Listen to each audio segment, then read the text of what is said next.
Atentát. Vy ste, keď sa stal ten hrozný atentát a keď ste sa prvýkrát prihovorili verejnosti, tak ste odpustili tomu strelcovi, ale odvtedy nikdy ste o tom nehovorili osobne. Čo mám na to osobne povedať? No tak išlo vám o život. Dobre, a čo by ste povedali verejnosti? Že ma to bolelo, alebo čo máte na mysli? A nezľahčujte to, veď ste tu nemuseli byť. To je pravda. Mal som kus šťastia, ja o tom nejako špeciálne nebudem hovoriť ani teraz.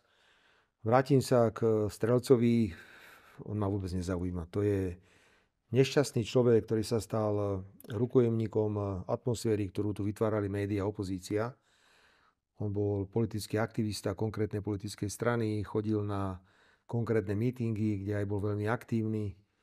On 3-krát sa pokusil, to bol na 3 stretnutiach so zbraňou. 3-krát sa pokusil? 3-krát došiel so zbraňou niekde, kde som bol aj ja. No a v tomto prípade to došlo tak ďaleko, že som mu došiel priamo teda k zbrani. To bola možno náhoda, ja neviem, ale bola to asi náhoda, pretože ja som neplánovite nenastúpil do auta, ale som išiel ešte pozdraviť ľudí, ktorí na mňa mávali.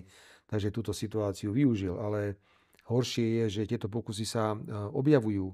Mali sme incident na Dukle, o ktorom zatiaľ verejnosť nebola informovaná, kde sme zachytili človeka veľmi militantného, ktorý ma nenávidí kvôli mojim postojom k Ukrajine so zbraňou. Našťastie sa nedostal do zóny, kde sme boli my politici a išiel do zóny, kde boli ľudia a tam cez rám prechádzal a tam sa zistilo, že má plne nabitú zbraň. Tiež vyhodnocujú to, že pravdepodobne v prípade, že by došiel do zóny, kde som bol ja, by sa asi pokúsil niečo podobné. Jednoducho pokračuje to ďalej. Ak mám ďalej pracovať, pán redaktor, ak mám ďalej pracovať reálne, ja musím si tohto človeka vymazať z hlavy, ja ho mám vymazaného z hlavy, mňa vôbec nezaujíma. Po druhé, musím veľmi jasne definovať, kto za to zodpovedá a ja mám v tomto úplne jasno, pretože ak niekomu stále rozprávate, že to je mafián, zločinec, zloduch, najhorší na svete, ktorý túto krajinu zbedačuje, ničí právny štát a demokraciu, a tým ľuďom to tlkli do hlavy médiá od prvého dňa, ako sme sa stali súčasťou novej vlády, tak nie je prekvapujúce, že niekto zoberie zbraň a povie, to teda vyriešim. Hoci už predtým boli nejaké vyhlásenia takéhoto typu, že Fico si zaslúži guľku do hlavy. Ja sa na to pozerám veľmi racionálne. Mám svoje problémy zdravotné stále ešte, ktoré riešim. Mal som také obdobie, kedy som bol presvedčený, že vybavené. Akože vybavené, už nie je žiadny problém. Všetkým som prešiel, ale v tomto stresovom prostredí, v ktorom pracujem na hodinovej báze, nemám bohužiaľ takú atmosféru na totálne uzdravenie, ako by som možno očakával.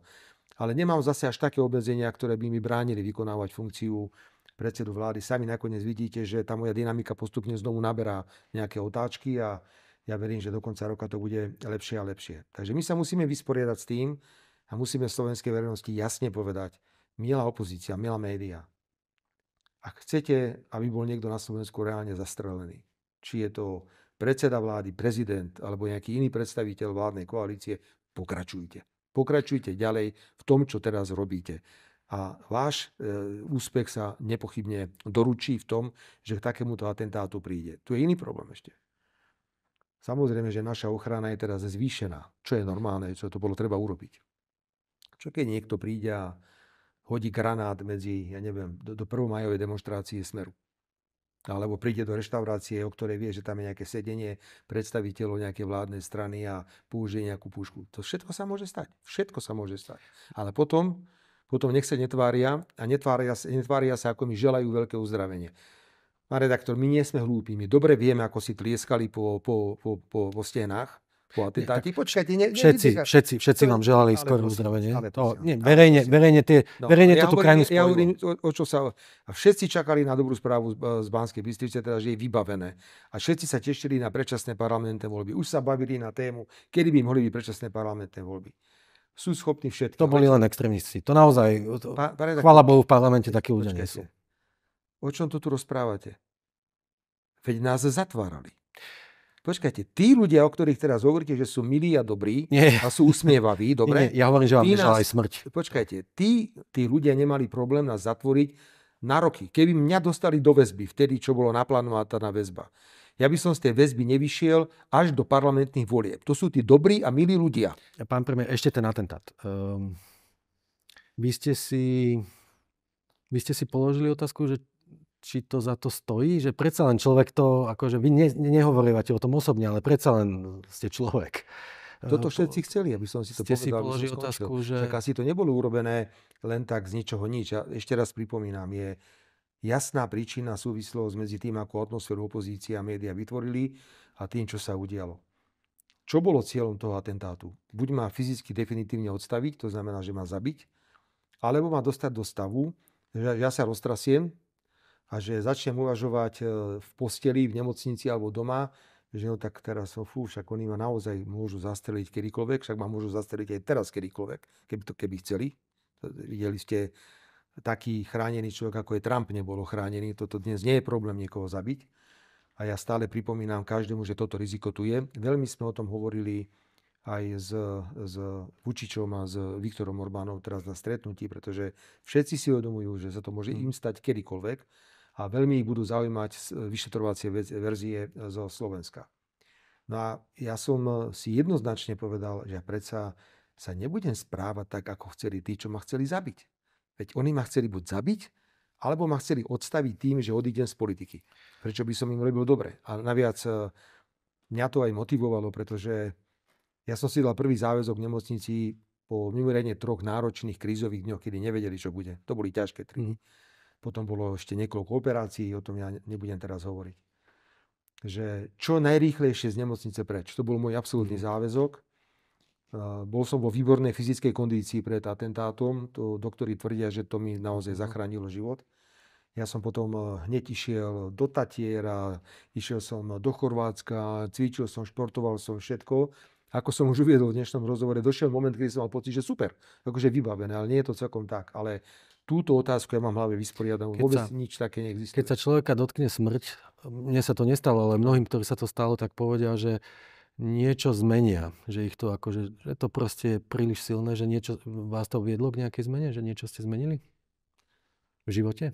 To je, viete, keď idete na operáciu, viete, že ja som mal aj nejaké problémy v minulosti so srdcom, tak vždy za vami pošlu nejakého človeka, ktorý sa zaujíma o duševné zdravie a sa pýta, že či náhodou nemáte nejaké zmeny, že či nepozeráte na svet inak a podobne.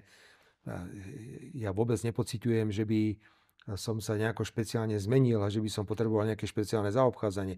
Ani ho nemám.